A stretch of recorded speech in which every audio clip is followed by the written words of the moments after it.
Hi everyone and welcome to our channel. Happy January 6th. This Happy New Year. I'm Laura, this is my husband Jim. We are living in a 40-foot Tiffin Allegro bus, full time, at a campground in Tennessee. Down by the river. Um, I just want to update those who have sort of, who know me personally on Facebook. Um, I never really explained, I don't think, what has happened to me.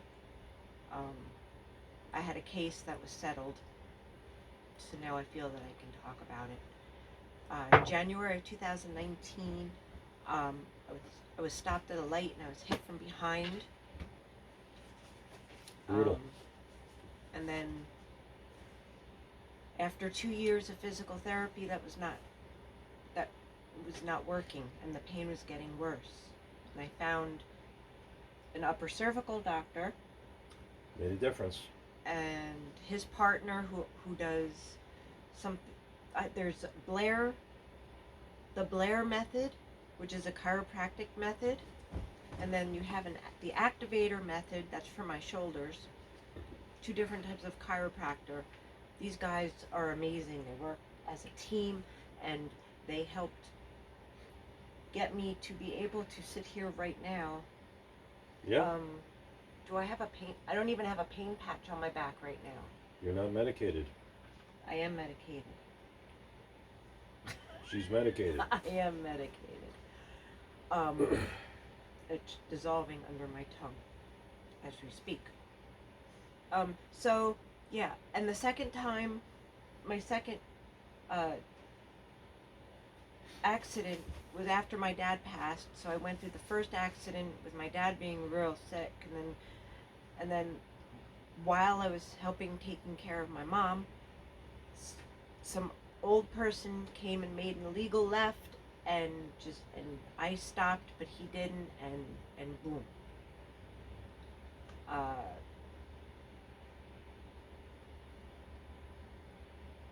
I'm finally seeing the light at the end of the tunnel, thanks to the Blair doctor and the shoulder doctor.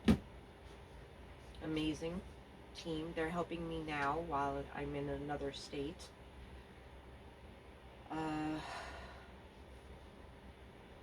Yeah. So I lost both parents in about a year and a half apart.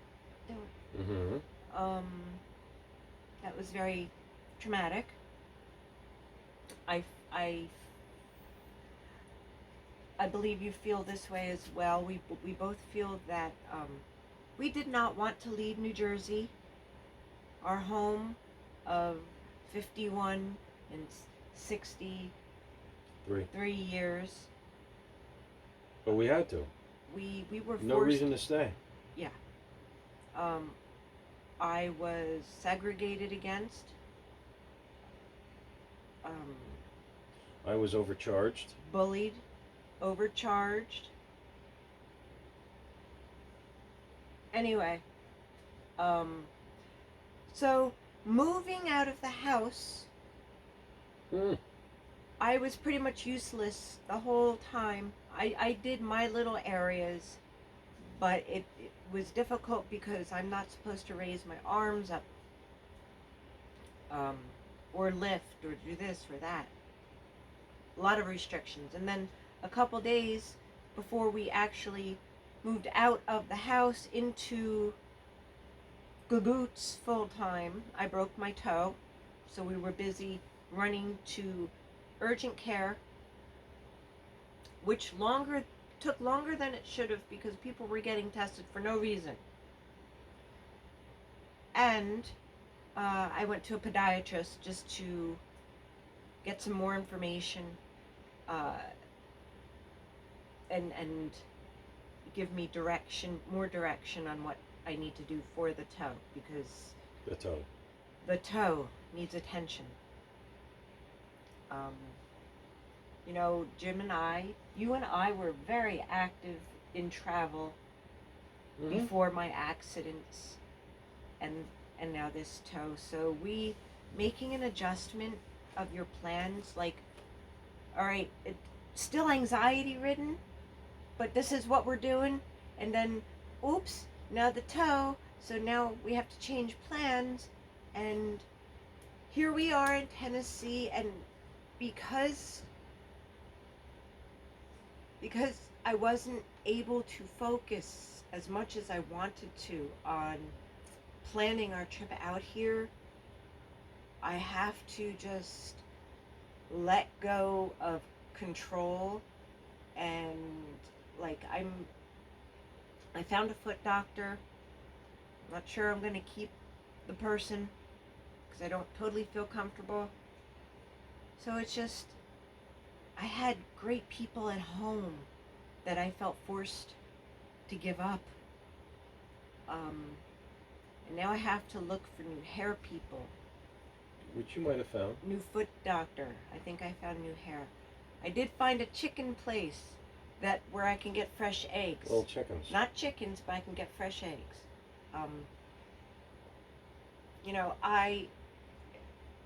You see me now, I have gained so much weight over the last 3 years.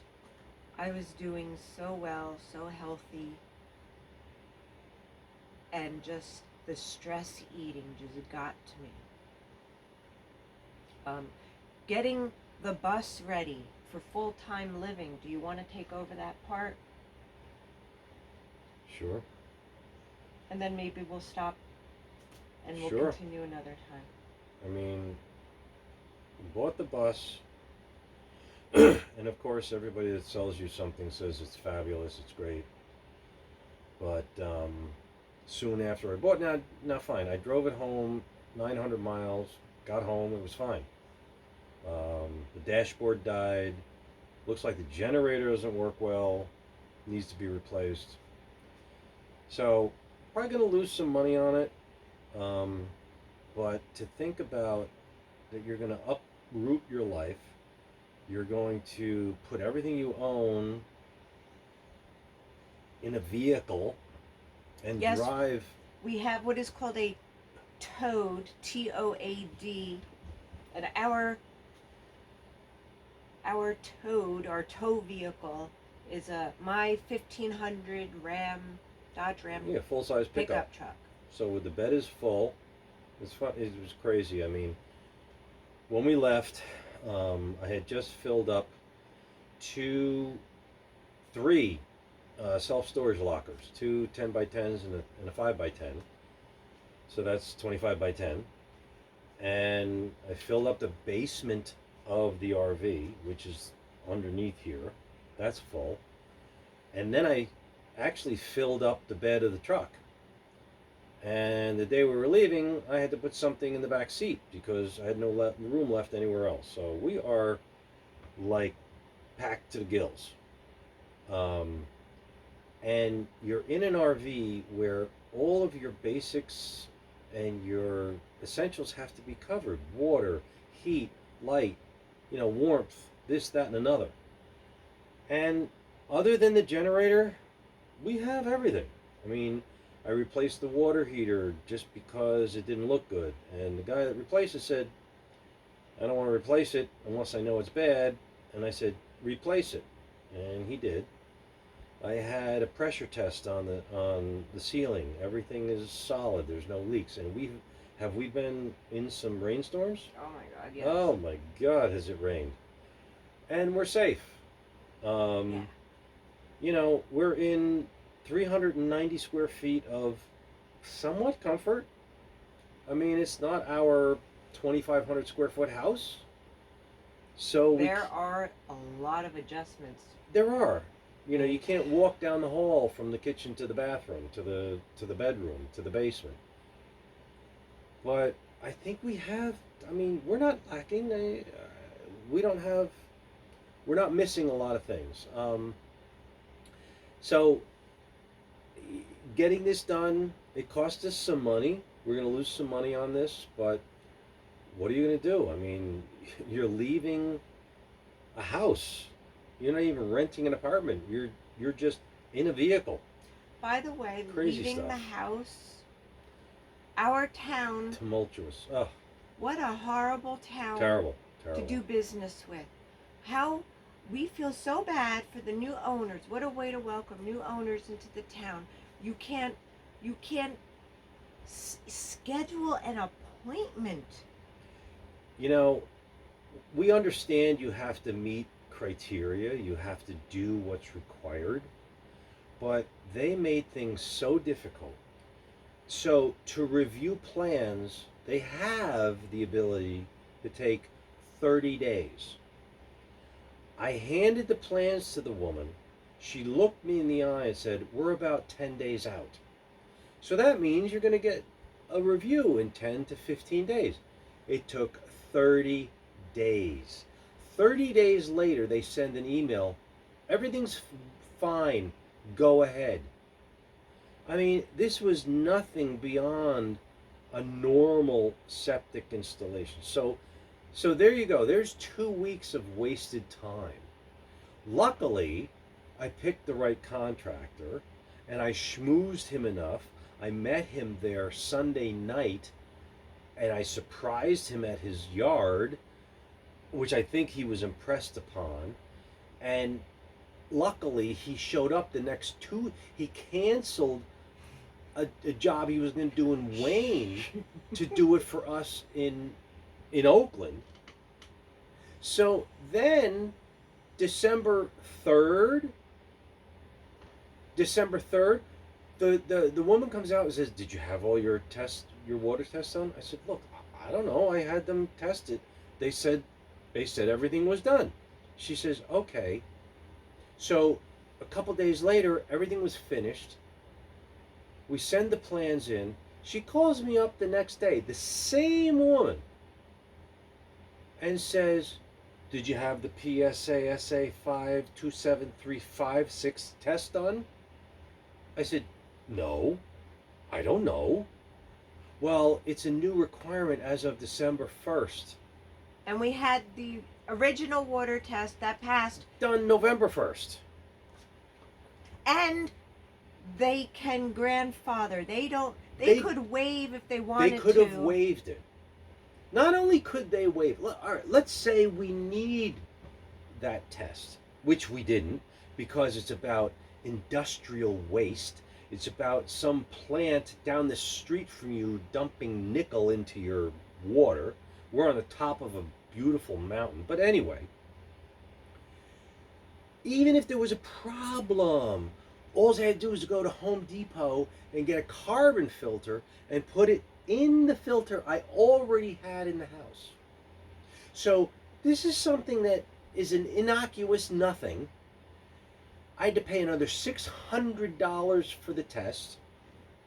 They wouldn't schedule the building department until the test was done. Because it was Christmas, it took an extra 2 weeks.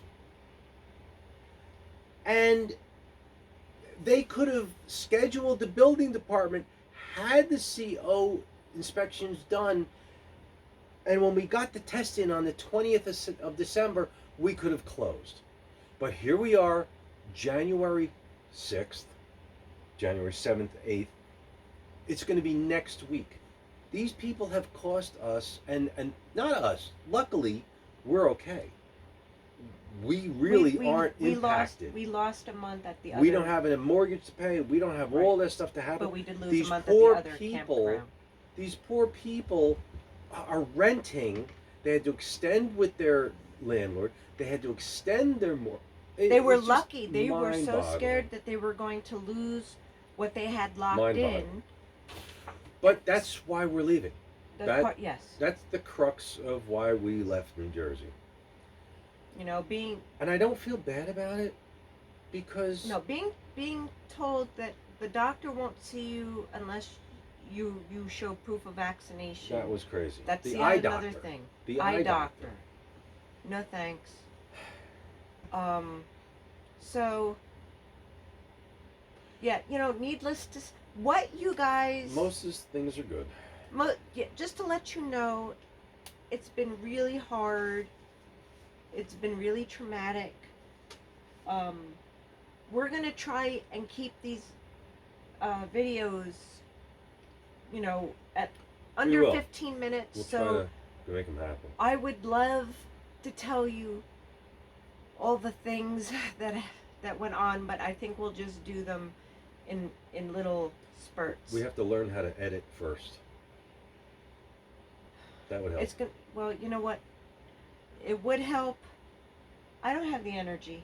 I really Hey, don't. but we do have the time, so we'll see. We'll see. We'll see. We'll see. You know, you're going to see. We will show them. yeah. We will show you what our bus looks like, what our home looks like. Pardon the mess. Yeah. They're gonna see. I mean, I got a broken toe. I What got are a you broken gonna toe. do? Right? By the way, I just started reading this book. I don't know if it's backwards. It's a true story. It's called Finding Grace Through a Lifetime of Lies by Karen Whisperer. You can get it on Amazon. I highly recommend it. I just started reading it. Really, if you're looking for a new book to read, there you go. That's a good one. But We got a book. we're gonna tell you. I'm gonna tell you what it's been like for me. It's been really hard. It's been really hard for Jim. We're gonna tell you how we are navigating through the really hard, and we're gonna explain to you how we are getting along. You and me? Yeah. That works. In a we're doing pretty good, I think. You know, we're Yes. gonna show you how we communicate, because living in a 40-foot bus all the time, you're together. As long as somebody does what they're told, we'll be fine. Yes. Yes, exactly. Thank you very much. There you go. So we want to show you that too. And, you know, I mean, living in an RV, just think about your life and think about doing that. It's pretty cool. This is so crazy. And it is cool. So crazy. We never thought we would be doing. It really, I never thought this would All right, happen. so it's over 15 minutes. Thank you so much for watching. Please tell us what you want to know. Yep. Put it in and the we'll comments. tell you if you want to stories. I got stories She for could you. tell you. Oh, all right. Goodbye. Ciao, ciao. Ciao, ciao.